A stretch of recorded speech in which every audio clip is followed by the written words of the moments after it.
Bab 329. Pasti dia. Begitu Kenzi dan yang lainnya pergi, kelompok gangster beruang hitam Scarface bergegas kembali. Scarface dengan cepat berjalan di depan, membuka pintu, dan wajahnya segera berubah pucat. Kedua penjaga itu jatuh berlumuran darah. Jelas, ada yang tidak beres di sini. Scarface mengeluarkan pistolnya dan melambaikannya ke depan, dan dua perompak lainnya mengambil AK, berjalan menaiki tangga seperti seekor kucing, dan pergi ke loteng untuk memeriksa situasi. Kakak Codet, Tesan dan yang lainnya semuanya mati. Mendengar seruan adik laki-laki itu, si Codet memimpin sekelompok perompak ke loteng dengan cepat. Seperti yang dikatakan, Tesan, Saudara Limo, dan 5 penjaga yang tinggal di rumah kayu bawah, semua mati di sini. 3 orang yang diikat telah lolos tanpa jejak. Saudara Codet, situasinya sepertinya tidak benar. Lihatlah luka-luka di Tesan. Di samping Scarface, seorang bandit setengah baya yang seharusnya tahu obat, dia berjongkok untuk memeriksa tubuh Tesan, dan lalu menunjuk lengan ini seharusnya dipatahkan hidup-hidup. Dengan 10 tahun keterampilan tinju baja keras Tesan, tidak ada yang bisa mendekatinya, apalagi mematahkan lengannya. Lihatlah bagian atas kepalanya, itu telah terbelah, dan 7 lubang berdarah, yang berarti bahwa Tesan tidak terbunuh oleh pedang, tetapi dipukuli sampai mati oleh master tenaga internal yang kuat dengan tangan kosongnya. Mendengar ini, beberapa gangster berbalik dengan ngeri. Dia berkata, kamu mengerti kan? Tesan telah berlatih tinju baja keras selama lebih dari 10 tahun, dan dia sudah diperkuat dengan tulang besi.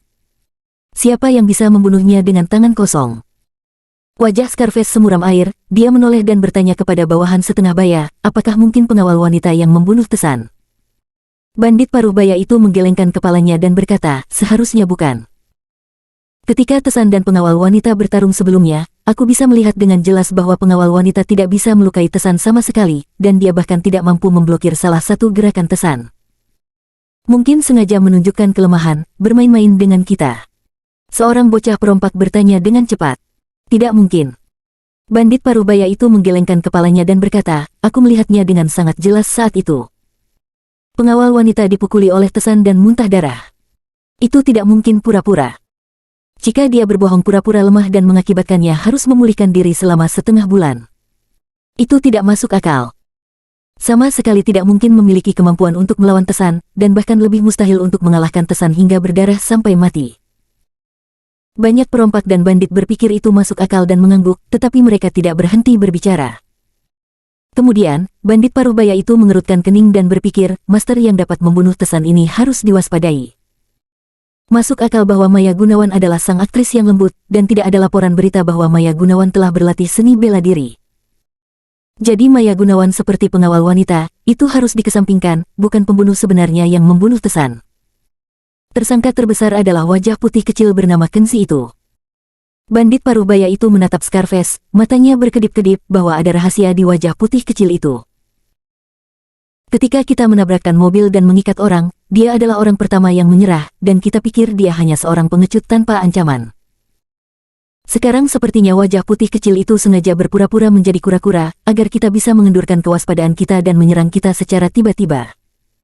Setelah mendengar ini, sekelompok gangster mengertakkan gigi karena marah.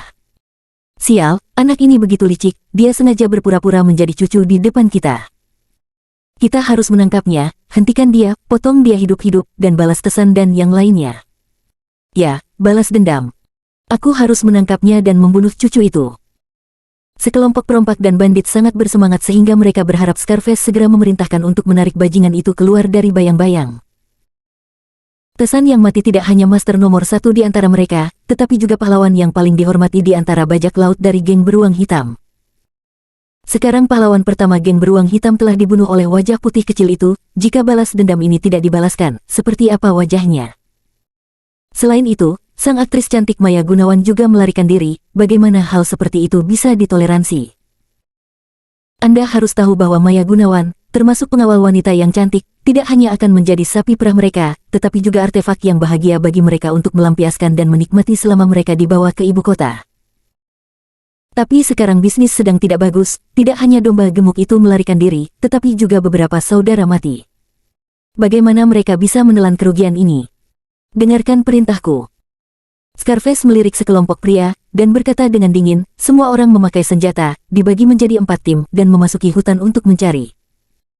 Begitu Anda menemukan keberadaan mereka, segera gunakan walkie-talkie untuk melapor, dan semua tim bergegas untuk mengepung.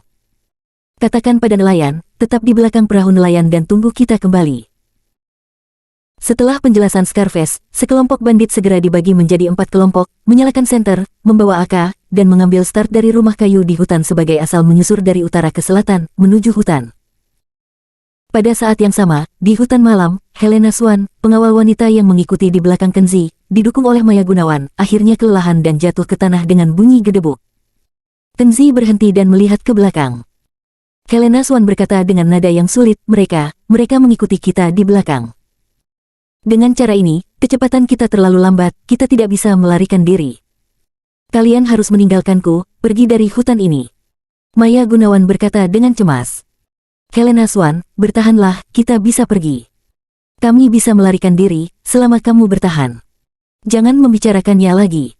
Helena Swan memotongnya dan berkata, Nona Maya, saya dari tim SWAT wanita, dan saya dulu melawan pengedar narkoba di hutan. Saya tahu lebih baik dari Anda, di hutan, apa yang harus dilakukan dan hal-hal yang tidak boleh dilakukan. Maya Gunawan tidak tahu harus berkata apa setelah mendengar ini, dia menatap Kenzi dengan gugup. Kenzi melihat ke belakang dan melihat ada banyak sinar senter yang bergetar tidak semestinya di hutan yang tidak terlalu jauh. Dia berpikir sebentar dan berkata, Helena Swan, aku akan menggendongmu di punggungku dan berjalan sebentar.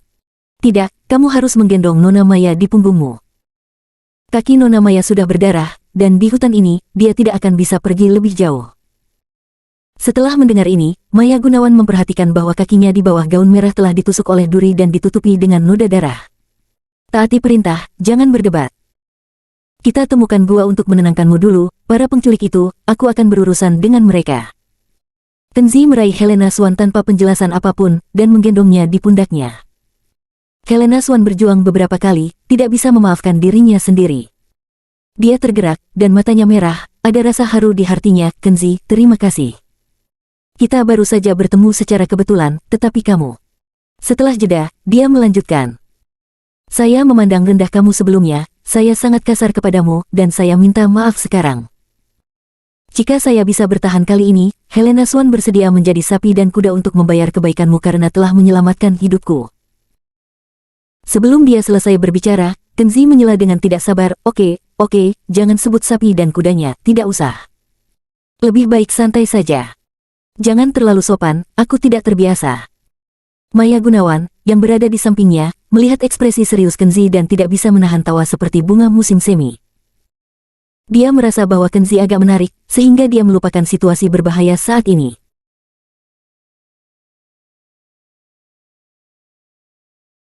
Bab 330. Hutan malam hujan, sang aktris romantis. Setelah trekking di hutan yang gelap untuk sementara waktu, Kenzi menemukan sebuah gua kecil dan menempatkan Helena Swan yang terluka di dalam gua. Sekarang dia berpikir sudah waktunya untuk kembali dan membunuh kelompok perompak yang mengejarnya, karena ditarget di belakang oleh perompak itu akan selalu menjadi masalah. Kenzi, Nona Maya tidak bisa bersamaku. Akan lebih aman jika dia mengikutimu. Kenzi hendak meninggalkan gua ketika Helena Swan menghentikannya. Kekhawatiran Helena Swan bukannya tidak masuk akal. Ada banyak perompak dan mereka dibagi menjadi beberapa tim. Jika ada tim perompak yang menemukan gua ini, akan ada kecelakaan. Dia dan Maya Gunawan yang bersembunyi di sini tidak akan bertahan. Sebagai pengawal wanita profesional, dia tidak bisa membiarkan majikannya, Nona Maya, jatuh ke dalam bahaya lagi. Hanya dengan mengikuti sisi Kenzi dia bisa merasa nyaman. Tolong tinggalkan aku sendiri, temukan cara untuk keluar dari hutan ini, dan kemudian temukan cara untuk memanggil polisi. Setelah mendengarkan ini, Kenzi berpikir sejenak dan akhirnya mengangguk. Untuk melindungi gua tempat Helena Swan bersembunyi agar tidak ditemukan oleh bandit, Kenzi dengan sengaja memindahkan batu besar dan memblokirnya di pintu masuk gua. Kemudian dia mendapatkan beberapa gulma dan tanaman merambat, menutupi lubang sepenuhnya, sehingga sulit ditemukan. Dia percaya bahwa melakukannya akan memastikan keselamatan Helena Swan. Selama Helena Swan bersembunyi di dalam tanpa membuat suara, bahkan jika bandit mendekat, akan sulit untuk menemukan gua di sini. Kami pergi, Helena Swan.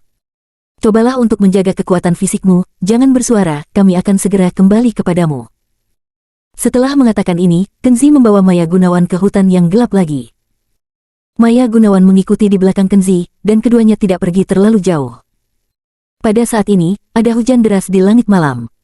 Maya Gunawan basah karena hujan yang dingin. Dia tidak bisa menahan diri untuk memeluk tubuhnya gemetar karena kedinginan. Tiba-tiba, Maya Gunawan tersandung pohon anggur liar dan jatuh. "Bagaimana keadaanmu?" Kenzi berhenti dan berbalik, mendukung Maya Gunawan dari tanah. Bibir Maya Gunawan berubah ungu karena kedinginan, dan dia sedikit menggigil. "Kenzi, aku kedinginan dan lapar. Bagaimana kalau kita mencari tempat untuk menghindari hujan dulu?" Saat berbicara, petir dan guntur sepertinya meledak di atas kepala mereka berdua. Maya Gunawan bergidik ketakutan, dan berteriak dan menyelam ke dalam pelukan Kenzi. Kenzi sedikit malu dan ingin membujuknya untuk tidak takut, tetapi Maya Gunawan memeluknya dengan erat. Dia hanya tinggal di pelukannya dan menolak untuk pergi. Kenzi melihat sekeliling, menebak bahwa hujan deras tiba-tiba mulai turun, menyebabkan masalah bagi para penculik yang melacaknya, jadi dia menepuk bahu Maya Gunawan dan menghiburnya. "Oke, ayo pergi hindari hujan ini dulu." Kenzi membantunya berdiri teguh dan membawanya ke depan, tetapi Maya Gunawan meraih tangannya dan menggelengkan kepalanya ke arahnya dengan ekspresi menyedihkan. "Kenzi, aku ingin kamu menggendongku. Kakiku baru saja terkilir." Sebenarnya, keseleo di kaki Maya Gunawan tidak serius, dan tidak terlalu serius sehingga dia masih bisa berjalan. Tapi Maya Gunawan hanya ingin dia menggendongnya di punggungnya dan memeluknya erat-erat. Meskipun Maya Gunawan adalah sang aktris profesional, dia juga seorang wanita romantis pada dasarnya.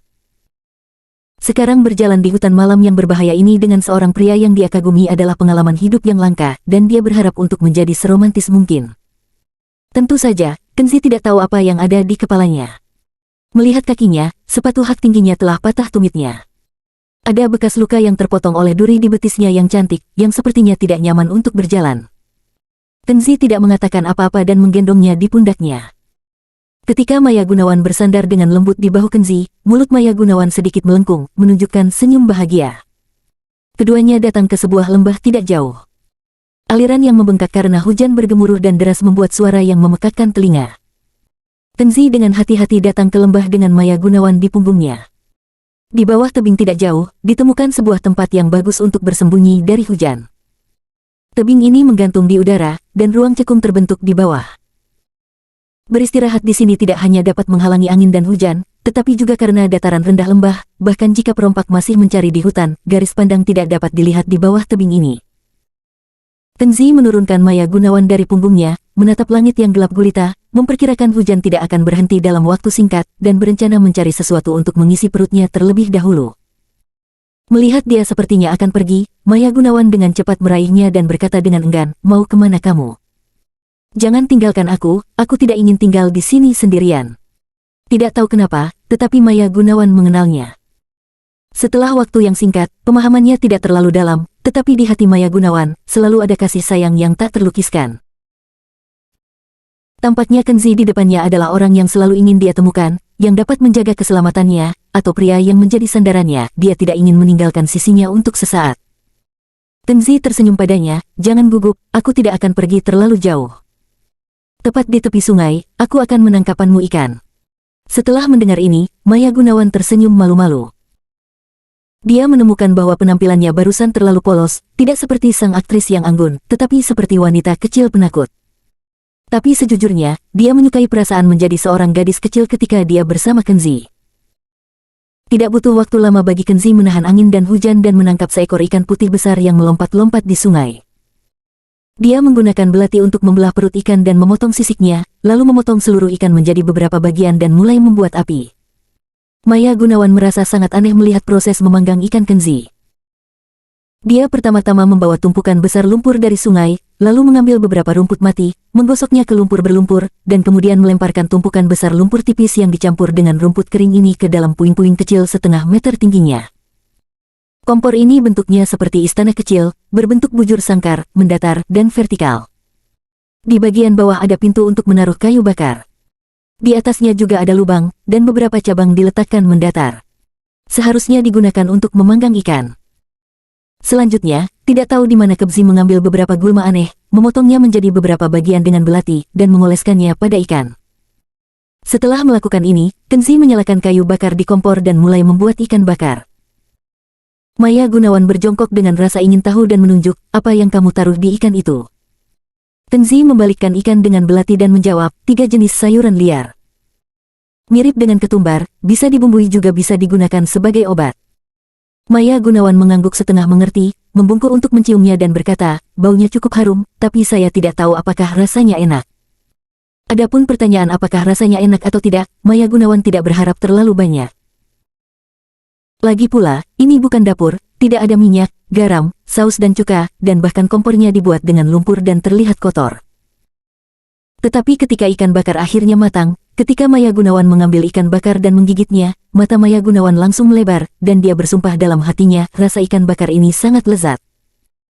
Dia mengangkat ibu jarinya dan tertawa penuh semangat, Kenzi, aku tidak menyangka kamu begitu baik. Ikan bakar asli ini sangat lezat. Ini memiliki kelezatan ikan dan aroma sayuran liar. Lebih penting lagi, mengapa saya masih terasa sedikit asin, dari mana Anda mendapatkan garam?